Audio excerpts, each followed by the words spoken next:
ओम नमः शिवाय। शिवजी सदा सहाय। ओम नमः शिवाय। गुरुजी सदा सहाय। रुद्र संहिता के सती खंड के 36वें और 37वें अध्याय का श्रवण करेंगे। देवताओं का पलायन, इंद्र आदि के पूछने पर बृहस्पति का रुद्रदेव की अजेयता बताना, वीरभद्र का देवताओं को युद्ध के लिए ललकारना, श्री विष्णु और वीरभद्र की बातचीत तथा विष्णु आदि के अपने लोक में जाने एवं दक्ष और यज्ञ का विनाश करके वीरभद्र का कैलाश को लौटना। ब्रह्मा जी कहते हैं, नारद, उस समय देवताओं के साथ शिव गणों का घोर युद्ध आरंभ हो गया। उसमें सारे देवता पराजित हुए और भागने लगे। वे एक दूसरे का साथ छोड़कर स्वर्ग लोक में चले गए।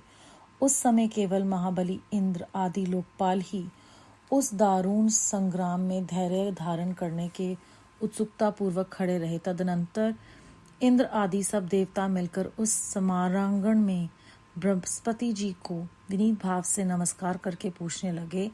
लोकपाल बोले, गुरुदेव बृहस्पति, तात महाप्राज्ञ दयानिधे, शीघ्र बताइए, हम जानना चाहते हैं कि हमारी विजय कैसे होगी। उनकी ये बात सुनकर बृहस्पति ने प्रयत्न पूर्वक भगवान शंभु का स्मरण किया और ज्ञान दुर्बल महेंद्र से कहा। बृहस्पति बोले, इंद्र, भगवान विष्णु ने पहले जो कुछ कहा था वह सब इस समय घटित हो गया। मैं उसी को स्पष्ट कर रहा हूँ, सावधान होकर सुनो।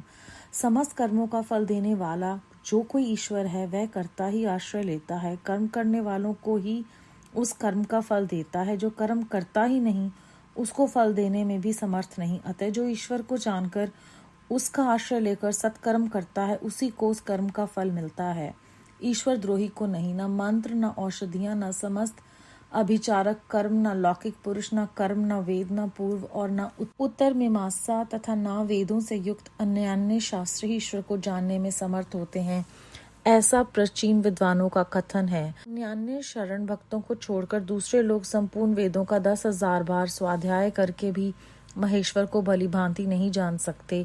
ये माँ श्रुति का कथन है। अवश्य भगवान शिव के अनुग्रह से ही सर्वथा शांत, निर्विकार एवं उत्तम दृष्टि से सदाशिव के तत्व का साक्षात्कार ज्ञान हो सकता है। सुरेश्वर क्या कर्तव्य है और क्या अकर्तव्य है, इसका विवेचन करना अभिष्ट होने में जो इसमें सिद्धि का उत्तम अंश है उसी का प्रतिपादन करूंगा। तुम अपने हित के लिए उसे ध्यान देकर सुनो। इंद्र, तुम लोकपालों के साथ आज नादान बनकर दक्ष यज्ञ में आ गए हो। बताओ तो यहाँ क्या पराक्रम करोगे। भगवान रुद्र जिनके सहायक हैं, ऐसे ये परम क्रोधी रुद्रगण इस यज्ञ में विघ्न डालने के लिए आए हैं। अपना काम पूरा करेंगे, इसमें संशय नहीं। मैं सत्य सत्य कहता हूँ कि इस यज्ञ के विघ्न का निवारण करने के लिए वस्तुतः तुम में से किसी के पास भी सर्वथा कोई उपाय नहीं। बृहस्पति की यह बात सुनकर वे इंद्र सहित समस्त लोकपाल बड़ी चिंता में पड़ गए। तब महावीर रुद्रगणों से घिरे हुए वीरभद्र ने मन ही मन भगवान शंकर का स्मरण करके इंद्र और लोकपालों आदि को डांटा और इसके पश्चात रुद्रगणों के नायक वीरभद्र ने रोष से भरकर तुरंत ही संपूर्ण देवताओं को तीखे बाणों से घायल कर दिया। उन बाणों की चोट खाकर इंद्र आदि सुरेश्वर भागते हुए 10 दिशाओं में चले गए। जब लोकपाल चले गए और देवता भाग खड़े हुए तब वीरभद्र अपने गणों के साथ यज्ञशाला के समीप गए। उस समय वहां विद्यमान समस्त ऋषि अत्यंत भयभीत हो परमेश्वर श्री हरि से रक्षा की प्रार्थना करने के लिए सहसा नतमस्तक हो शीघ्र बोले, देव देव, रमानाथ, सुरवेश्वर, महाप्रभु, आप दक्ष के यज्ञ की रक्षा कीजिए। आप ही यज्ञ हैं, इसमें संशय नहीं। यज्ञ आपका कर्म रूप और अंग है। आप यज्ञ के रक्षक हैं, अतः दक्ष यज्ञ की रक्षा कीजिए। आपके सिवा दूसरा कोई इसका रक्षक नहीं है। ब्रह्मा जी कहते हैं, नारद, ऋषियों का ये वचन सुनकर मेरे सहित भगवान विष्णु वीरभद्र के साथ युद्ध करने की इच्छा से चले। श्रीहरि को युद्ध के लिए उद्यत देख शत्रुमर्दन वीरभद्र, जो वीर प्रमद गणों से घिरे हुए थे, कड़े शब्दों में भगवान विष्णु को डांटने लगे। ब्रह्मा जी कहते हैं, नारद, वीरभद्र की यह बात सुनकर बुद्धिमान देवेश्वर विष्णु वहां प्रसन्नता पूर्वक हंसते हुए बोले। श्री विष्णु ने कहा, वीरभद्र, आज तुम्हारे सामने मैं जो कुछ कहता हूँ उसे सुनो। मैं भगवान शिव का सेवक हूँ। तुम मुझसे रुद्रदेव से विमुख ना कहो। दक्ष अज्ञानी है, कर्म कांड में ही इसकी निष्ठा है। इसने मूर्तावश पहले मुझसे बारंबार अपने यज्ञ में चलने के लिए प्रार्थना की थी। मैं भक्त के अधीन ठहरा, इसीलिए चला गया। भगवान महेश्वर भी भक्त के अधीन रहते हैं। तात, दक्ष मेरा भक्त है, इसीलिए मुझे यहाँ आना पड़ा है। रुद्र के क्रोध से उत्पन्न हुए वीर, तुम रुद्र तेज स्वरूप हो, उत्तम प्रताप के आश्रय हो। मेरी प्रतिज्ञा सुनो, मैं तुम्हें आगे बढ़ने से रोकता हूँ और तुम मुझे रोको। परिणाम वही होगा जो होने वाला होगा। मैं पराक्रम करूंगा। ब्रह्मा जी कहते हैं, नारद, भगवान विष्णु के ऐसा कहने पर महाबाहु वीरभद्र हंसकर बोला, आप मेरे प्रभु के प्रिय भक्त हैं। ये जानकर मुझे बड़ी प्रसन्नता हुई। इतना कहकर गणनायक वीरभद्र हंस पड़ा और विनय से नतमस्तक हो बड़ी प्रसन्नता के साथ श्री विष्णुदेव से कहने लगा। वीरभद्र ने कहा, महाप्रभु, मैंने आपके भाव की परीक्षा ली के लिए कड़ी बातें कही हैं। इस समय यथार्थ बात कहता हूँ, सावधान होकर सुनो।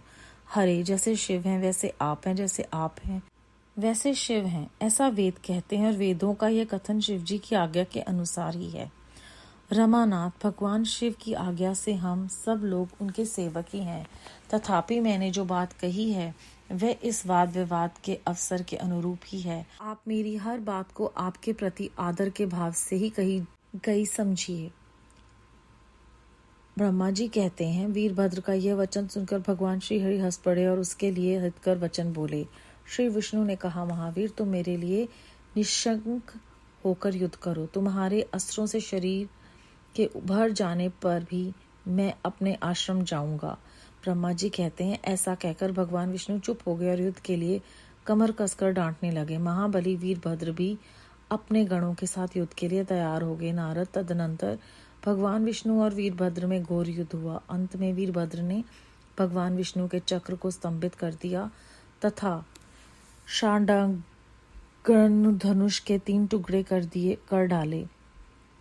तब मेरे द्वारा एवं सरस्वती द्वारा बोधित हुए श्री विष्णु ने उस महान गणनायक वीरभद्र को असह्य तेज से संपन्न जान वहां से अंतर्ध्यान होने का विचार किया। दूसरे देवता भी ये जान गए कि सती के प्रति जो अन्याय हुआ है उसी का ये सब भावी परिणाम है। दूसरों के लिए इस संकट का सामना करना अत्यंत कठिन है। ये जानकर वह सब देवता अपने सेवकों के साथ स्वतंत्र सर्वेश्वर शिव का स्मरण करके अपने अपने लोक को चले गए। मैं भी पुत्र के दुख में पीड़ित हो सत्य लोक में चला गया और अत्यंत दुख से आतुर हो सोचने लगा कि अब मुझे क्या करना चाहिए। मेरे तथा श्री विष्णु के चले जाने पर मुनियों सहित समस्त यज्ञ के आधार रहने वाले देवता शिव गणों द्वारा पराजित हो भाग गए।